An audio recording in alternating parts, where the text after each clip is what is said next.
ఇది శనివారం రోజు వీడియో పెట్టాను కదా, ఆ రోజు మినపల పచ్చడి చేసి ఆమ్లెట్ వేసుకున్నాము. ఇంకా నా రోజు 3 ఆ టైం ఉంటుంది. ఆ టైంలో ఏమంటే ఇంకా నా ఈ పిండి ఉండేది గుర్తొచ్చింది.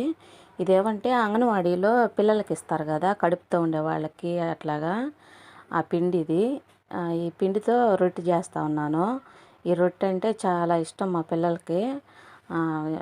ఈ రొట్టి ఇట్లా కూడా చేసి పెట్టండి, మీ పిల్లలకి తింటారు. ఇట్లాగా పొడి పొడిగా ఇస్తే తినరు. అంతకుముందు అయితే వేడి నీళ్ళు కలిపి బడుల్లో అయితే ముద్దలు ఇచ్చేది. అంటే నాకు కాదులేండి, అప్పుడు మాకు ఇచ్చేది లేదు. నేను కడుపుతో ఉన్నప్పుడు కానీ కన్నప్పుడు అట్లాగా మా పిల్లలకి, మా చెల్లెళ్ళకి కడుపుతో ఉంటే అట్లాగా ఈ పిండి ఇస్తుంటే కూడా మాకు ఇచ్చి పంపించేది మా అమ్మ. తర్వాత అంటే మేము తీసుకొని ఇట్లా చేసుకునేది. మా అత్తమ్మకు కూడా ఇచ్చేది తెలిసిన వాళ్ళు. వేస్ట్ పోకుండా ఇంకా మా పిల్లలు కూడా ఇట్లాగేమన్నా తింటారనేసి రొట్టి అట్లా చేసి పెట్టేది.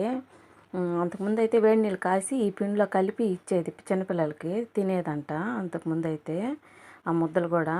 ఇప్పుడు ఏమంటే ఇట్లాగా నెయ్యి వేసి రొట్టెలు కాల్చి ఇస్తే పిల్లలు తింటారు. మీ పిల్లలకు కూడా ఇలా చేసి పెట్టండి, చాలా మంచిది కూడా. పిల్లలు కూడా చాలా బాగుంటారు. ఇట్లాగైతే కలుపుకున్నాను. మీరు ఇంకా లూజ్గా అయినా కలుపుకోండి. లూజ్గా కలుపుకున్నా కానీ మంచి మనం దోసపిండికి కలుపుకుంటాం కదా, అలాగైతే కలుపుకోండి, బాగానే ఉంటుంది. నేను ఇట్లా రొట్టిగా చేసుకుందాం అనేసి గట్టిగా అయితే కలుపుకున్నాను. నేను పలచగా చేసుకున్నా కానీ వస్తుంది దోశ అయితే.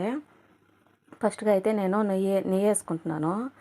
మా ఇంట్లో నెయ్యి ఉంది కాబట్టి వేసుకున్నాను. మీరు నూనెతో అయినా వేసుకోండి, బాగుంటుంది.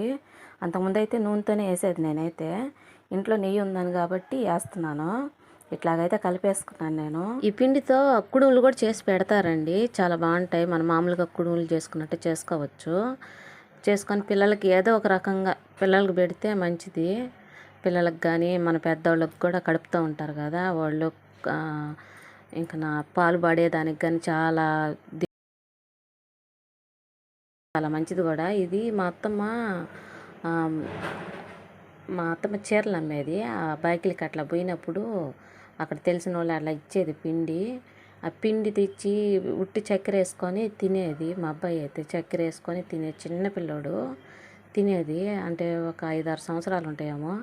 చాలా అది తినే కొద్దీ చాలా బొద్దుగా మంచిగా ఉండేది, చాలా బాగుండేది మా అబ్బాయి అయితే. ఇది పెట్టి చూడండి, మంచిగా ఉంటారు పిల్లలైతే. దీంట్లో అన్ని దినుసులు ఉంటాయి కదా, పోషక విలువలు చాలా ఉంటాయి. నేను పెట్టున్నాను కాబట్టి చెప్తున్నాను, చాలా మంచిది కూడా. పొడి పొడిగా పెట్టకపోయినా కానీ ఇట్లా పిల్లలకి చేసి పెట్టండి, చాలా మంచిది. వర్షానికి ఏమన్నా చేసుకొని తిందామా అనిపించింది. ఈ పిండి ఉండేసరికి ఈ రొట్టె అయితే చేస్తా ఉన్నాను. బయట అయితే గాలి వాన అంతా పడతా ఉంది. ఇంకా వేడిగా ఏమన్నా చేసి తింటామనేసి రొట్టె చేస్తూ ఉన్నాను. బాగుంటుంది బళ్ళో పిండి.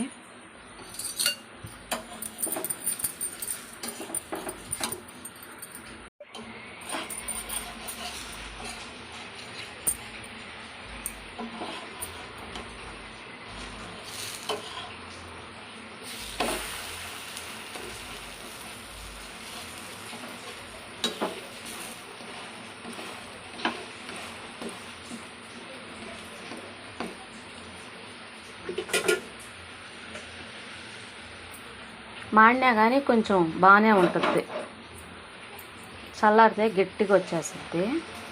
రొట్టె మాదిరిగా చాలా బాగుంటుంది.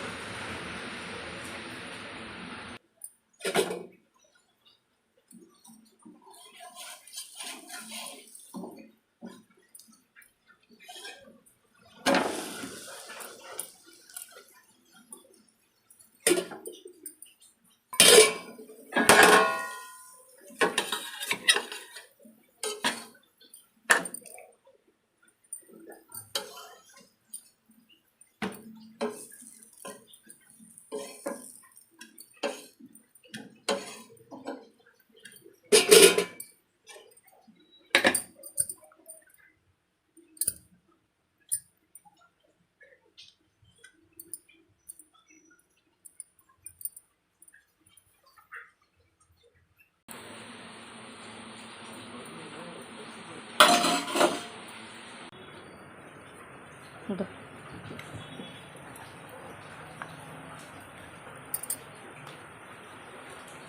చూడు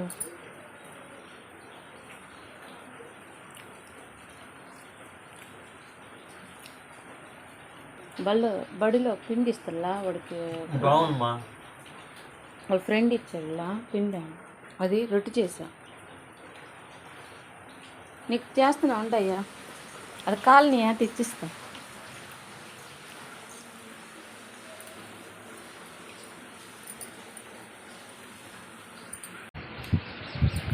వర్షం ఆగింది, గాలి కొడతా ఉంది, అంట్లు ఉన్నాయి తోమేస్తా అంట్లు లోపల.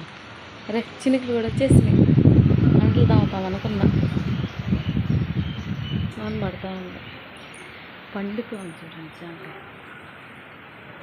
గాలికేమో రాళ్ళది, ఇది కూడా పండుకోండి.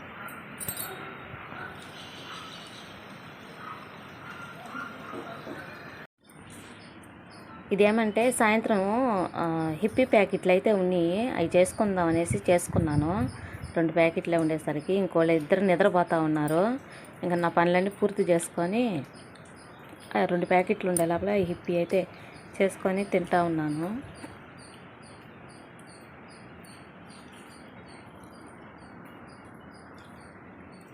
మాకు ఇంకా కరెంట్ అయితే రాలేదు, 8 అయిపోయింది. ఈ చీకట్లోనే అన్నం వండుకుంటున్నాం, స్నానాలు లేవు, అసలు కూరగాయలకు పోవాలన్నా కానీ ఇబ్బంది అయిపోతూ ఉంది. అందుకని ఈరోజు పచ్చడి చేశాను. ఇంకా నా ఈ అన్నం అయితే వండుతూ ఉన్నాను. ఈ చీకట్లోనే ఈ ఫోన్లు పెట్టుకొని తింటాను. ఈ ఫోన్లో కూడా ఛార్జింగ్ అంతా అయిపోయింది, ఈ బ్యాటరీలో ఉంటే అది పెట్టుకుంటా ఉన్నాము, ఇది కూడా అయిపోతుంది. ఇంక నా అన్నం వండేసి తినేసి ఇంక లైట్లే, కరెంట్ లేదు, ఏం లేదు మాకైతే. అసలు ఎంత చీకటిగా ఉందో చూడండి.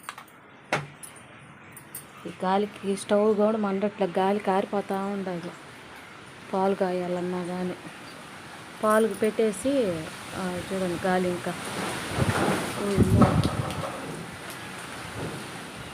ఆపట్లే. చెట్లు పక్కన బొప్పాయి చెట్టు ఉంటే అది పడిపోయింది. మా ఇంటి వెనకాల మా ఆయన అక్క ఉంది, పిన్ని అవుతుంది, ఓలి కూడా బొప్పాయి చెట్లు పడిపోయినాయి. చెట్లు ఇంటిపైన అన్నీ కొట్టేసుకున్నారు, బొప్పాయి చెట్లు ఇంకా చెట్లన్నీ పడిపోయినాయి. నేను ఇంట్లోనే ఉంటున్నాను, బయట చూస్తే మనకు తెలుస్తుంది. మా ఆయనే ఉంటే బయట అన్ని చెట్లు పడిపోయి ఉన్నాయి అని చెప్పి అన్నాడు. ఇంక ఈ ఇంటి పక్కన అట్లాగంతా చెట్లు పడిపోయాయి. ఇంకా స్నానాలు లేవు, పొయ్యి మంటేసుకోవాలన్నా, హీటర్లో నీళ్ళు కాసుకోవాలన్నా ఏమి లేవు అసలు. కరెంట్ ఉంటే హీటర్ కాసుకోవచ్చు, స్టవ్ పైన కాసుకుంటా ఉంటే గ్యాస్ అయిపోద్ది అని ఎక్కువ కాగినట్టు కూడా ఉండవు. గ్యాస్ పైన పోసుకుంటే చల్లగా అనిపిస్తాయి, అందుకని గ్యాస్ మీద కాసుకోలేదు. హీటర్ వస్తే కాసుకుంటే పోసుకున్నట్టు ఉంటుంది వేడిగా.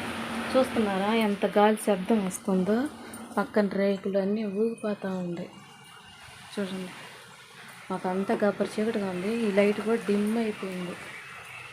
ఇంక నాది ఉన్నంతసేపు పెట్టుకొని గబగబా అన్నం తినేసి ఇంకెక్కడోళ్ళు అక్కడ పడుకునేసి గప్చుప్ సాంబార్ బుడ్డి అయిపోవాలి మేము అందరం ఇప్పుడు. ఫోన్లో కూడా ఛార్జింగ్ అంతా అయిపోయింది. నిన్న ఆదివారం, ఈరోజు సోమవారం, ఈరోజు కూడా రాలేదు కరెంట్ అయితే. ఇంక మీకు కనిపిస్తుంది కదా, ఒక బిందులోనే నీళ్ళు ఉన్నాయి, అవి అయితే ఎట్ట చేయాలో ఏమో రేపైతే వంటలకి. ఇంక ఎప్పటికి వస్తుందేమో, చాలా పెద్ద గాలి కొట్టింది కదా, కరెంట్ వైర్లన్నీ తెగిపోయినాయి అంట.